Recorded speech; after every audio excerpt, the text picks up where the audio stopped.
Hello, and welcome to Drunk Matt Reviews. Today we're drinking Moon X,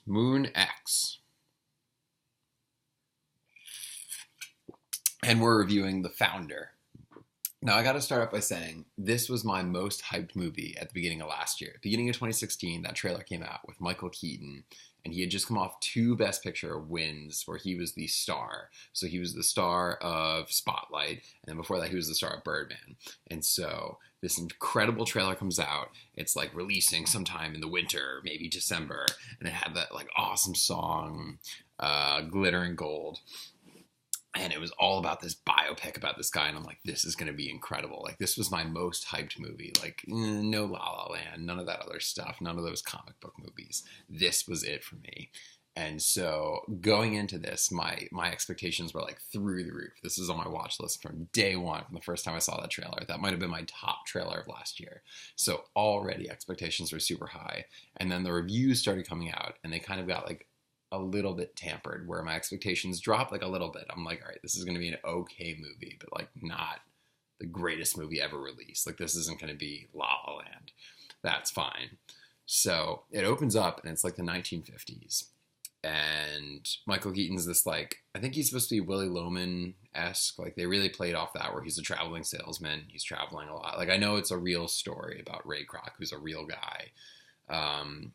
And so he's this Willy Loman style failure where he's going around trying to sell all these like milkshake machines. I don't know, it's the 50s. And no one wants to buy it because there's like 5 different milkshakes. And people only want one milkshake because people don't like to have that many milkshakes because you're not having 5 people going at once. Because you can make 5 milkshakes, but that's like wasteful. And he keeps using this chicken and the egg metaphor. And you would think that after a while, if the chicken and the egg metaphor wasn't working, he would just ditch it and get another metaphor. But I get it. He was trying, man. He was trying. He's talking, the whole movie's about how persistence and like desire, and you got to put all those together, and then you can screw over some people, and everything will be great. So it starts out in the 50s, and he's going around to all these different like drive-in style places. And I just want to pause for a second and say that with all this talk of Donald Trump coming about and America becoming great again, wouldn't it be incredible if we could go back to a time where like drive-ins were a thing, where you could go and you could just drive your car up with your old style car, and someone would like skate over to your car and they would just put down like a tray of like, at one point there were ribs.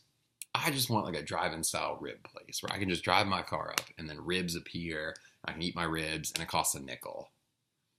That's all I'm saying. So like if Donald Trump, when he gets inaugurated tomorrow, is like, we're going to make it the 50s, but we're going to get rid of all the racism and all the sexism and make it more progressive, I would be like, whoa, this is incredible. We need to have more ribs.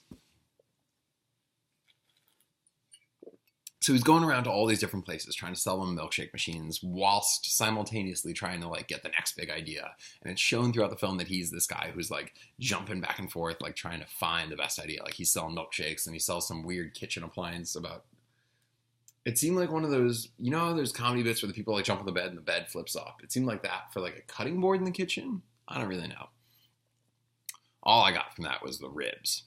And so it was right off the bat, you could tell they were going for like the whole, like, this is a biopic. Like, we're going to make it one of the great ones. Like, we're going to make this like a Social Network. We're going to make this like a Wolf of Wall Street or like The Big Short. Like, look at all these great biopics recently. We're going to like grab onto those and like make one of those. But it just, from the very, very beginning, was so boring. Every single scene dragged. And I think it was due to a number of factors. I think the first one was the music. The music was very much an underscore, but like even for underscoring, it was very soft and very quiet and very subdued. And then the editing was terrible. So in between the different scenes, there was just no filler. So it just felt jarring. So you get to the end of the scene and there would be no carryover to the next one. So it'd be like this long scene with not too much music and not great direction. And then another scene would start right afterwards. It was kind of like, ugh. You weren't being carried from scene to scene. It was kind of like you were being like dropped in scene and the next scene, the next scene. I think the camera just bounced. Sorry, I'm on a couch and it's being held up by Harry Potter books 4, 5, 6, and 7. No, 3, 5, 6, and 7. So it's bouncing all over the place. Sorry about that. I was just so happy for this movie before I went in. And so they looked at all these different ones and they're like, nah, we're going to try and go for it, but we're not. And so like as it progresses, this kind of story unfolds and you get to meet all the different characters. And I will say for Michael Keaton, he did a very good job. He was doing his weird Michael Keaton voice that he gets into sometimes. Like he did a little bit in Birdman, and he didn't really do it in Spotlight or in his old Batmans, but like the old Michael Keaton where he talks kind of out of the side of his mouth. I don't know if that was like a 1950s thing or what, but it was kind of hard to understand and not the most clear. I think the next thing I talk about for the movie that was kind of shitty was the direction. So he's a traveling salesman, so he has to drive like cross country a couple times, and like he's selling shit in the middle, not the Middle East, but the Midwest. Very different places, both very dangerous if you're not like the locals. And so he's in the Midwest, and he lives in like Illinois. So he lives in Illinois, and then the McDonald's is outside LA in the desert.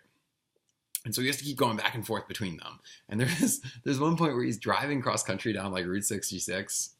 Rest in peace, Route 66.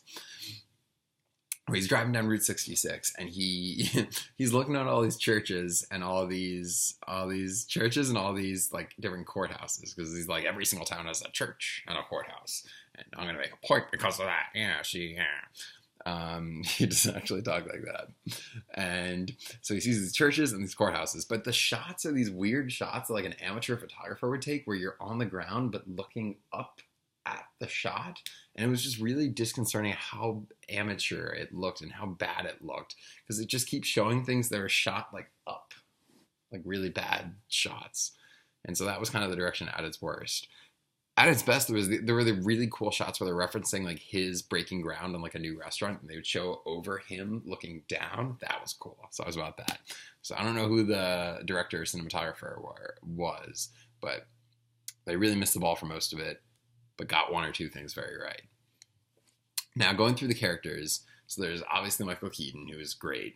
The second biggest character might have been Laura Dern, who plays his wife. So many of the scenes dragged, but the worst offenders were the ones with him and his wife. They were just so pointless. They didn't go anywhere. They didn't have any stakes. You could tell there was a failing marriage, but they just kept beating a dead horse of like, this marriage is failing, he's drinking. This marriage is failing, he's drinking. And there was no pop. Like they needed some more Aaron Sorkin. They needed some like hotter Steve Jobs style dialogue where there's like back and forth and back and forth and back and forth. It was just like, it was acted well, but I think the writing was really what sunk the ship.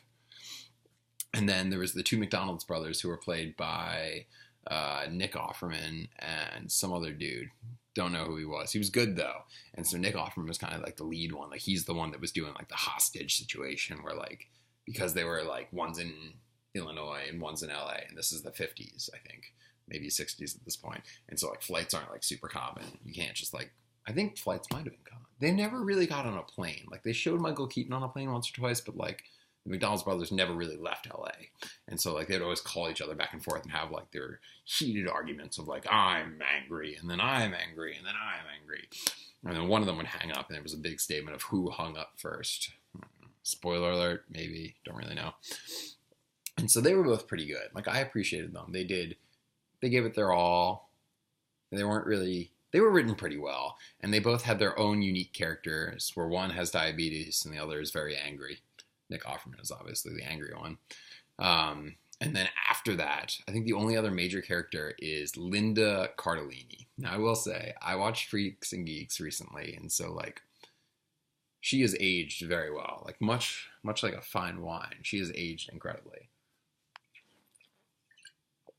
I don't know if I'm into older women, or if she's not an older woman, or if makeup was just doing an incredible job, or if it was the blonde wig, but just Linda Cardellini, keep doing what you're doing. Like, I won't reveal what happens. I guess you can't really spoil history. But still, Linda Cardellini, very, very, very good. And then they randomly break into, like, song at one point. And then there's, I don't know, there's also this thing where they show, like, real clips of, like, real old the McDonald brothers and like really old Ray Kroc in the middle of it and weird things from the 50s. I'm never a fan of that, where you put in a still image should never be shown unless it has like a true emotional impact on the scene. And there was a couple offenses of that.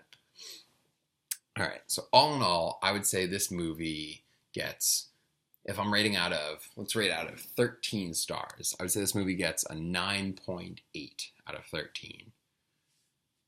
Thanks for tuning in for Matt Reviews. Peace.